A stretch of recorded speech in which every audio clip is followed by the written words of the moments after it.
Ayan o, SkyDrive 125. Ang problema niya ay wala siyang headlight. Nag-loss yung kanyang source ng headlight. Ayan. Ayaw umilaw ng kanyang headlight. Pero bago itong switch on off, itong high and low. So naging problema, walang connection. Ito yung kanyang body ground na hindi naman naka body ground, kaya hindi iilaw talaga kasi walang body ground. So nakadikit siya, kaso wala siyang connection, hindi siya nakakonekta, hindi siya iilaw.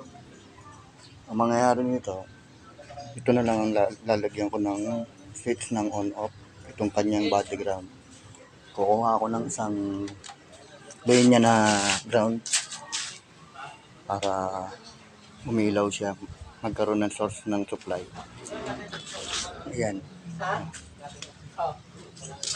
So yun, umiilaw yung kanyang board.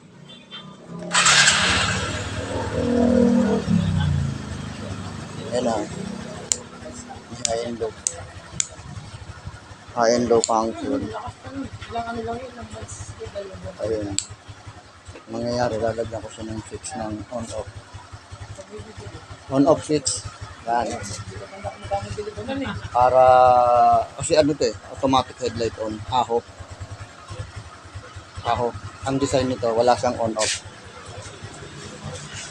So yan, lalagyan na natin ng switch para magkaroon siya ng source. Body ground ang kukunin ko. Para pagka on off, yung ilaw niya, isinag na siya. So ayan.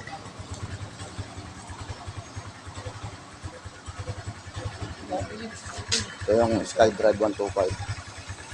Ayan. Ilaw. Headlight problem. Kabitan na.